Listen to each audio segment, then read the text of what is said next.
ಇದೆ ಹೇಮಾವತಿ ನದಿ ನೀರನ್ನು ತುಮಕೂರು ಜಿಲ್ಲೆಗೆ ಬಂದಂಥ ನೀರಿನ ಪೈಕಿ ಒಂದು ಭಾಗವನ್ನು ರಾಮನಗರ ಜಿಲ್ಲೆಗೆ, ಈಗ ಅದು ಬೆಂಗಳೂರು ದಕ್ಷಿಣ ಜಿಲ್ಲೆ, ತೆಗೆದುಕೊಂಡು ಹೋಗ್ತಾ ಇರುವಂಥ ಸುದ್ದಿ. ಇದೊಂಥರ BJP ವರ್ಸಸ್ ಕಾಂಗ್ರೆಸ್ ಆಗಿದೆ. ತುಮಕೂರು ಜಿಲ್ಲೆಯ ಕಾಂಗ್ರೆಸ್ ರಾಜಕಾರಣಿಗಳಿಗೆ ಧರ್ಮ ಸಂಕಟ. ಡಾಕ್ಟರ್ ಪರಮೇಶ್ವರ್ ಸರ್ದವ್ರು ಏನು ಹೇಳ್ಬೇಕೀಗ? DK ಶಿವಕುಮಾರ್ಗೆ ಪ್ರತಿಷ್ಠೆ ಅದು, ರಾಮನಗರ ಜಿಲ್ಲೆಗೆ ನೀರು ತಗೊಂಡು ಹೋಗೋ, ತಮ್ಮ ಜಿಲ್ಲೆಗೆ ನೀರು ತಗೊಂಡು ಹೋಗಬೇಕು ಅಂತ.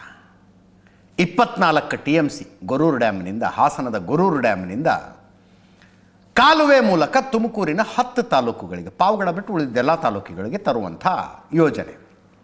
ನೀರು ಬರ್ತಾ ಇದೆ, ಬಟ್ 24 TMC ಯಾವತ್ತೂ ಬಂದಿಲ್ಲ ಅಲ್ಲಿ.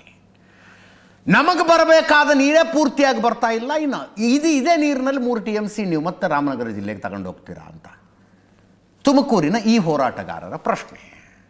400 ಕೋಟಿ ಖರ್ಚಾಗಿದೆ. ವಿರೋಧ ಪಕ್ಷದವರು ರಾಜಕೀಯ ಮಾಡ್ತಾ ಇದ್ದಾರೆ. ಇದರಲ್ಲಿ 10 ವರ್ಷದಲ್ಲಿ ಕುಣಿಗಲ್ ಭಾಗಕ್ಕೆ ತುಂಬ ನಷ್ಟ ಆಗಿದೆ. ಈ ಯೋಜನೆಯಿಂದ ಯಾರಿಗೂ ತೊಂದರೆ ಇಲ್ಲ. ತಾಂತ್ರಿಕ ಸಭೆಯಾಗಿತ್ತು, ತಾಂತ್ರಿಕ ವರದಿ ಬಂದಿದೆ. ಸರ್ಕಾರನ ಬ್ಲ್ಯಾಕ್ ಮೇಲ್ ಮಾಡಬೇಡಿ. 400 ಕೋಟಿ ಖರ್ಚಾಗಿದೆ ಈಗಾಗಲೇ. ರಾಮನಗರಕ್ಕೆ ನೀರು ತಗೊಂಡು ಹೋಗೋದಿಲ್ಲ, ಬರೀ ಕುಣಿಗಲ್ಗಷ್ಟೇ ತಗೊಂಡು ಹೋಗೋದು. BJPಯವರು ರಾಜಕೀಯ ಮಾಡ್ತಿದ್ದಾರೆ ಅಂತ DK ಶಿವಕುಮಾರ್ ಅವರು ಹೇಳಿದ್ರು. ಡಾಕ್ಟರ್ ಪರಮೇಶ್ವರ್ ಮೊನ್ನೆ ಹೇಳಿದ್ದಿದ್ರು, ಈವರೆಗೂ ಯಾರನ್ನೂ ಅರೆಸ್ಟ್ ಮಾಡಿಲ್ಲ, ಯಾವ ಸ್ವಾಮೀಜಿಗಳ ಹೆಸರನ್ನು FIRನಲ್ಲಿ ಉಲ್ಲೇಖ ಮಾಡಿಲ್ಲ.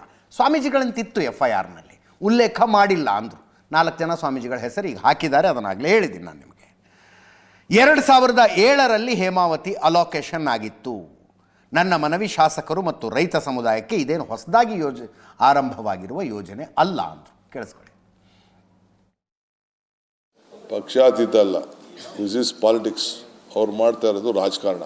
ಅವ್ರಿಗೆ 10 ವರ್ಷದಿಂದ 12 ವರ್ಷದಿಂದ ಏನ್ ನೀರು ಕುಣಿಗಲ್ಗೆ ಹೋಗ್ಬೇಕಾಗಿತ್ತು ಆ ನೀರು ಹೋಗಿಲ್ಲ. 91% ಅವ್ರಿಗೆ ಲಾಸ್ ಆಗಿದೆ, ಕೊರತೆ. ಲಾಸ್ಟ್ 10 years ಸ್ಟ್ರಾಟಜಿಸ್ ಯಾವಾಗೂ ಕೂಡ ಅವ್ರಿಗೆ ಹೋಗಿಲ್ಲ. ಸೊ ಆ ದೃಷ್ಟಿಯಿಂದ ಇವತ್ತು ನಾವು ಅದನ್ನ ತೆಗೆದುಕೊಳ್ಬೇಕು ಅಂತ ತೆಗೆದುಕೊಂಡಿದ್ದೇವೆ. ಯಾರಿಗೂ ಏನು ಇದರಿಂದ ಅನ್ಯಾಯ ಏನು ಆಗ್ತಾ ಇಲ್ಲ.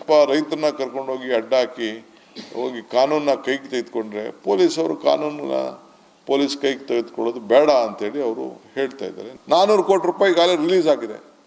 ಪೈಪ್ ಕೆಲಸ ಆಗಿದೆ, ಕೆಲಸ ಶುರು ಆಗಿದೆ, ಎಲ್ಲ ಆಗಿದೆ. 400 crores we have already released. Those who take the law into their hands, for everyone the law remains same. You can't take law into your control. You can't blackmail a government. I don't want to disclose their demand. They will claim interest has to be given, work will be stopped.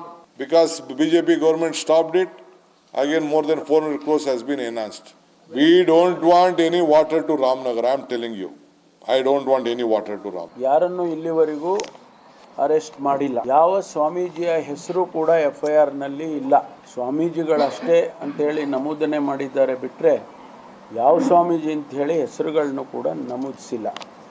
ನನ್ನ ಮನವಿ ಮಾನ್ಯ ಶಾಸಕರುಗಳಿಗೆ, ರೈತ ಸಮುದಾಯಕ್ಕೆ, ಇವತ್ತು ಈ project ಹೊಸದಾಗಿ ಪ್ರಾರಂಭ ಆಗಿದ್ದಂಥದ್ದಲ್ಲ. 2007ರಲ್ಲಿ ಏನು ಹೇಮಾವತಿ ಅಲೋಕೇಶನ್ ಆಗಿದೆ.